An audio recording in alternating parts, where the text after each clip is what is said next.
नमस्कार दोस्तों, स्वागत है आपका हमारे YouTube channel job legal arts में। मैं हूं एडवोकेट विष्णु चौधरी। दोस्तों, अगर आपने हमारा चैनल सब्सक्राइब नहीं किया है तो आप हमारे चैनल को सब्सक्राइब जरूर करें और बेल आइकन को भी जरूर प्रेस करें। दोस्तों, किसी भी केस से संबंधित अगर आपका कोई भी सवाल है तो आप हमारे कमेंट बॉक्स में जाकर अपना सवाल हमसे पूछ सकते हैं। दोस्तों, आज हम बात करेंगे IPC की धारा 34 क्या कहती है 34। दोस्तों, अगर इसकी हम डेफिनेशन की बात करें तो act done by several person in furtherance of common intention, यानी 7-8 लोगों ने एक हमला किया एक कॉमन इंटेंशन के साथ। अब इसमें जो स्टेटमेंट है उससे अलग जाके सिंपल एक भाषा में समझने की कोशिश करते हैं कि FIR में इसका इस्तेमाल कब होता है। एक FIR की कॉपी अभी भी है मेरे पास, 323, 324, 34 और 506 IPC। तो इसमें 34 भी लगी हुई है।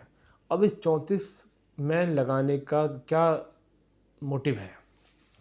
देखिए, इसमें 3-4 चीज़ बहुत कॉमन है इस सेक्शन के अंदर।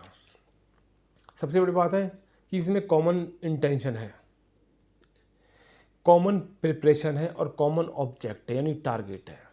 यानी 3 चीज़ इसके अंदर बिल्कुल फिक्स है कि 34 वहाँ लगेगी जहाँ पे कॉमन इंटेंशन हो सभी लोगों की, जितने भी साथ गए हैं, कॉमन ही प्रिपरेशन हो उनकी और कॉमन ही उनका ऑब्जेक्ट यानी टारगेट हो। तो IPC की धारा 34 का इस्तेमाल होगा। 120 भी का क्यों नहीं होगा? क्योंकि 120 भी और 34 में बहुत ही माइनर सा फ़र्क है। वो फ़र्क मैं आपको लास्ट में बताऊंगा। पहले 34 का डाउट क्लियर कर देते हैं। तो इस FIR की अगर लैंग्वेज को हम समझने की कोशिश करें कि 34 ही क्यों। और एक चीज़ और, 34 के अंदर एक लास्ट में एक लाइन और लिखी हुई है,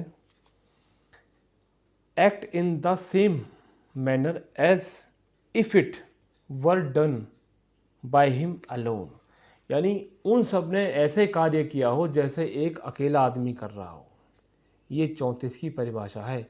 इसलिए कॉमन इंटेंशन, कॉमन प्रिपरेशन और कॉमन टारगेट यानी ऑब्जेक्ट, और were done by him alone यानी सारे ऐसे काम कर रहे हैं जैसे अकेले ने ही काम किया है। अब इस FIR पे आ जाते हैं कि इसमें 34 ही क्यों लगाई है। आपको मैंने सेक्शन दिखा दिए थे, 323, 324, 34 और 506। मैंने उसको हाईलाइटर से लाइन किया 34 को। अब इसमें जो एक दरखास्त देता है, कहता है श्रीमान जी, मेरा नाम ये यहाँ का रहने वाला हूँ और करीब 9 बजे करीब मेरे होटल पे कुछ लोग आए जिनके गाड़ी नंबर ये था, सफ़ेद रंग के। तो उन्होंने साथ में 4 व्यक्ति और थे, यानी 4 लोग थे वो, और उन्होंने मुझ पर हमला कर दिया। जाते जाते मुझे धमकी देके और जान से मार देंगे और इनके खिलाफ़ कानूनी कार्रवाई की जाए। यानी कुछ लोग एक होटल पे आते हैं, खाना खाते हैं, क्योंकि वो जितने थे 3-4 लोग, क्योंकि वो मौके पे मौजूद थे। उन्होंने उसके साथ मारपीट की और जाते जाते उसको धमकी भी देके गए, उस पर चाकू से हमला भी कर दिया। तो 323 लड़ाई झगड़ा, चाकू, इन शार्प वेपन का इस्तेमाल कर लिया 34, और कॉमन इंटेंशन थी और जितने मौके पे थे इनके अलावा और कोई बंदा नहीं था। यानी 34 वहाँ लगेगी जितने लोग मौके पे हैं।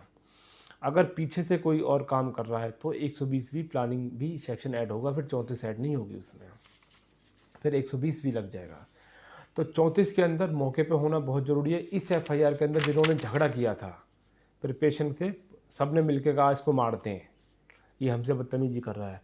तो उन चारों लोगों ने मिलकर उसको पीट गिरा। जो हथियार थे वो हथियार उस पर चला दिए, क्योंकि उन पे सब पे हथियार थे। कॉमन इंटेंशन से कॉमन टारगेट था कि इसको पीटना है, और कॉमन ही वो प्लेस था और कॉमन जगह पे वो सारे मौजूद थे, इसलिए उन लोगों ने उसको पीट दिया। तो IPC की धारा 34 के तहत मुकदमा भी दर्ज हुआ। यानी कॉमन इंटेंशन, प्रिपरेशन और कॉमन ऑब्जेक्ट। सज़ा की बात करें दोस्तों, जो भी उन सेक्शनों में सज़ा होगी वो इसमें मिलेगी। आशा करते हैं दोस्तों हमारे द्वारा दी गई जानकारी आपके काम आएगी। फिर एक नई जानकारी के साथ आपसे दोबारा मुलाकात होगी। तब तक के लिए नमस्कार, धन्यवाद।